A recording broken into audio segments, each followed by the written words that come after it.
everybody. Welcome to Resilient Now podcast. So happy you're here. And we have a very special guest today, Josie Davis. And she's kind of an old friend that I have not really connected with in a long time and from LA. She's Hmm. actually in a little bit in a hurry today. So she's got a red carpet to go to. So we're gonna move this along. Josie, thank you first of all for being here. And when we start, we always say, I ask the guests, what does resilient now mean to you? I've always been resilient. So resilient now makes me think I'm resilient now that I've worked on myself, but I always was resilient. So um I'm more resilient now. I Awesome. don't know. Awesome.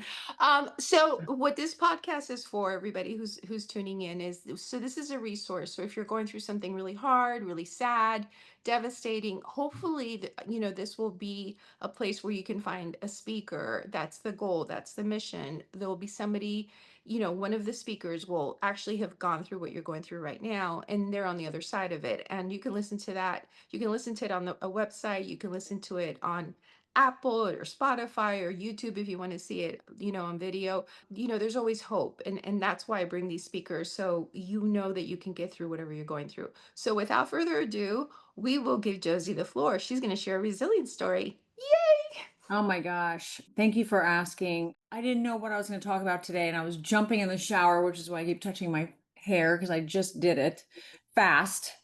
And I thought, God, what am I going to, as I'm doing my hair, what am I going to do? What am I going to say? And then I thought, okay, right away, I jump in the shower. What's going to help people? And right away, the thought of a lot of people judge, and a lot of people look at me and assume things and assume, oh, she's come from money. She's got to be, Ivy League educated, has a lot of money, and all this sort of stuff that was never the case. I did not come from money. I wasn't Ivy League educated. And yet I would have panic attacks. Like one time I remember walking down Beverly Drive in Beverly Hills, and I didn't feel that I belonged. And I thought that a lot of people might relate to this. There will be people that relate to this. No one ever would think that I related to this because I have changed since I felt that way back years ago. And I actually had to duck into a doorway of some store, sort of like almost an outdoor walkway or whatever, to get away from, I thought, like, people were looking at me, people are going to see I'm an outsider. I don't belong in Beverly Hills. And I wanted to share it for people that feel undeserving or that they don't belong, what helped me. And what's funny is just yesterday as well, somebody mentioned, you're like me, Josie. You're an extrovert, but you're also an introvert. And, you know, um, I don't go out a ton, but when I do, I'm extroverted. And the only reason is because of what I'm going to tell you, which is what helped, the same kind of work I did on myself that helped the panic attack thing and not feeling I belonged. Um, I, I told him that when I go to a party, it doesn't matter if there are 5 people or 500 people, I feel I belong. And I wasn't always that way. So I was always resilient in many, many ways, but not in all ways. And so a lot of sort of spiritual recovery for me has led me into being able to go anywhere by myself and feel I deserve to be there and I belong. And I did not feel like that. I felt like I could not even sit in my own body back, in the Beverly Hills Drive days. And I realized later what really did this for me, the inner work that I did, and I discovered, was I was being self-centered, and there was self-centered fear. And I thought, oh my God, everybody's looking at me and thinking, look at that loser. She doesn't belong there. She doesn't fit in here in Beverly Hills, and she can't afford to shop here. What's she doing here?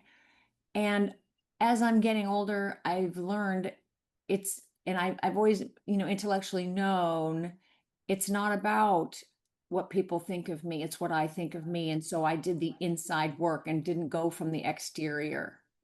And that's why people need to have the labels.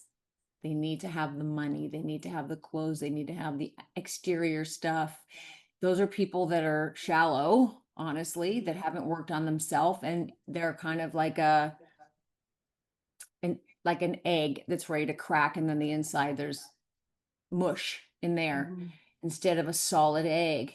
And, I relate to that totally. And so believe I am a solid egg. I'm not like 100% solid, I guess you could say, but pretty damn close.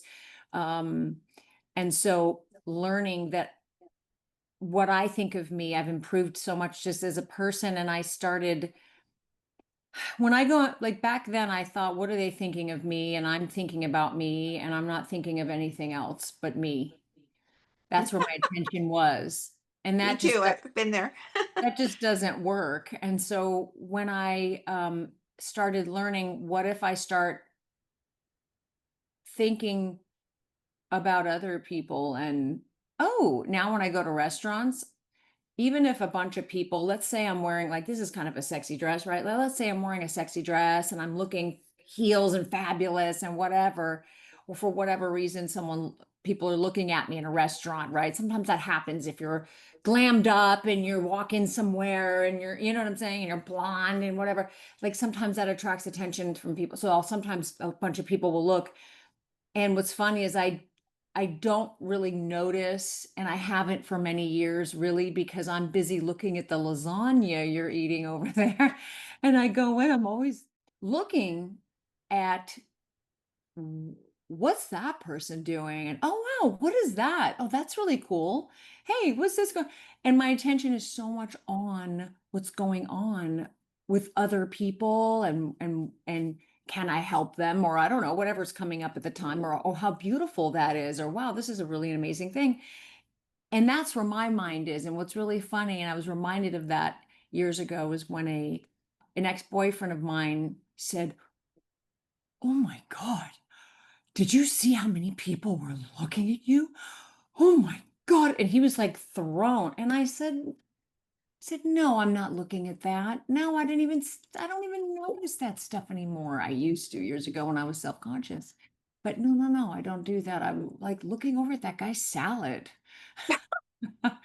So anyway, I've done a lot of work on myself to feel that I deserve to be wherever I am. And that is because I'm good with who I am. I know what goes on in here. And I know Yeah. what I am thinking about other people and what my goals in life are and sort of what motivates me. And I feel really good about what that is today. So I'm not afraid. I also used to avoid eye contact. And I do completely the opposite now. People look right into my eyes, and I'm fine with them looking directly into my soul because I And have nothing you have the to most hide. beautiful eyes. I can't stop looking at Oh, them. thank you, but I have nothing to hide Yeah. in inside, you know what I mean? So that's sort of the end of my story. I don't know if so I feel very deserving and very good about who I am, and that work was interior, not exterior.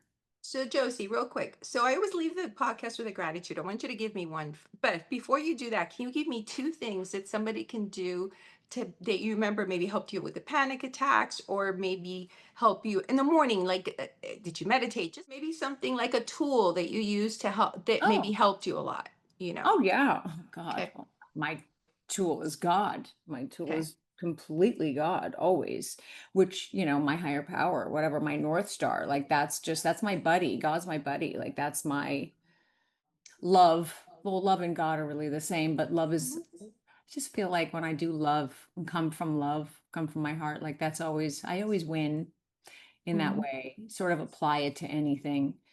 And your gratitude, your That's my top tool. gratitude. My gratitude is I'm very grateful right now for my little puppy, Oh, my little oh, there he angel. is. What kind of My dog little, is that? What kind of dog she's a is it? Chihuahua dachshund, I think. She's a He rescue, and that's what he's they so thought maybe she cute. was. Oh, look at that. Loves you.